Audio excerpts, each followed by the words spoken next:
0600, a forest clearing 8 kilometers behind Ukrainian lines. 4 FP-2 drones lift off, humming toward the dawn. Their mission? Intercept a Russian fuel train deep in occupied Luhansk. But the moment the last drone clears the treetops, disaster strikes. Their control signals, invisible radio waves, light up the electronic spectrum like a flare in a dark room. The operators don't know it yet, but they have just announced their presence to the enemy. 20 kilometers north, the hunt begins. An R934 electronic warfare truck has been waiting for this. Its 4 roof-mounted dishes spin, sweeping the airwaves from 20 megahertz to 3 gigahertz. Within 0.3 seconds, its computer identifies the threat. Hostile, drone, frequency hopping pattern confirmed. But one truck isn't enough. It only gives a bearing, a line to infinity. To find the point on the map, you need a second hunter. 25 kilometers away, another R934 picks up the same signal. Now, the triangulation begins. Both trucks feed data to a central command vehicle. The computer does the math at the speed of light.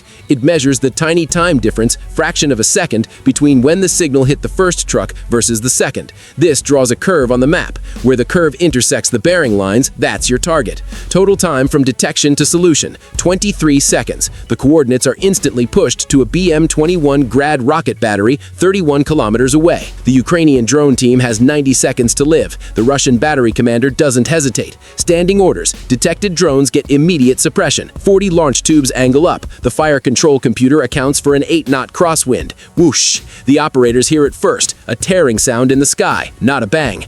40 122mm rockets are arcing toward them. Each carries 6.4 kilograms of high explosive. The kill box is 600 meters wide. The drone team is sitting dead center, but the drones are still climbing. If the operators cut control now, the drones will fly home. They need 20 more seconds to reach the handover point where the autopilot takes over. 20 seconds, 15 seconds, the whistling gets louder. 10 seconds, 5 seconds, the team leader yells, "Go!" He yanks the control cable. The operators dive into their vehicle. 1 second, the forest behind them ceases to exist. A rolling thunder of explosions walks across the grid square. Shrapnel punches through the back of their truck as they peel out. They survive by inches. The operators are safe, but the drones are now flying alone, deep in enemy territory. 60 kilometers ahead, the prize awaits, a Russian fuel train rolling toward the Dovzhansk depot. If the drones miss this window, the next train won't arrive for 3 days. But standing in their way is a Tor M2 missile system, perched on a hilltop near Starobolsk. Its phased array radar scans the valley. This isn't a mechanical dish, it's an electronic eye that can steer its beam instantly. It sees the 4 drones approaching. The Tor system has a flaw. It can track 48 targets, but it can only shoot at 4. To guide a missile, it needs a continuous radar lock. The Ukrainian flight profile is designed to exploit this. One drone flies high at 2,000 meters, a tempting, easy target.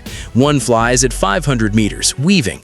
2 fly low, hugging the ground at 50 meters, hiding in the noise of the earth. The Russian operator sees the trap. The high drone is a decoy. The low ones are the killers. But he has to follow doctrine. Shoot the clearest threat. He fires 2 missiles. These 9M338 interceptors don't just chase, they climb high and dive on the target to use gravity for speed. Boom! The high drone is vaporized by a cloud of tungsten fragments. Boom! The middle drone is intercepted 11 seconds later. 2 down, 2 to go. The low-flying survivors dive into the Idar River Valley. One drone operator sees power lines ahead. He pulls up, clearing the cables by meters, then dives back down. For a moment, they vanish from the Tor's screen. The Earth curves away, creating a radar shadow. No matter how advanced the system is, radar beams can't bend through dirt. By the time the Russian battery repositions, the drones are 12 kilometers past them. They have cleared the missile zone. Now, the final boss, the R330ZH Jetel jammer protecting the train depot. This truck is blasting 100 watts of noise on GPS frequencies.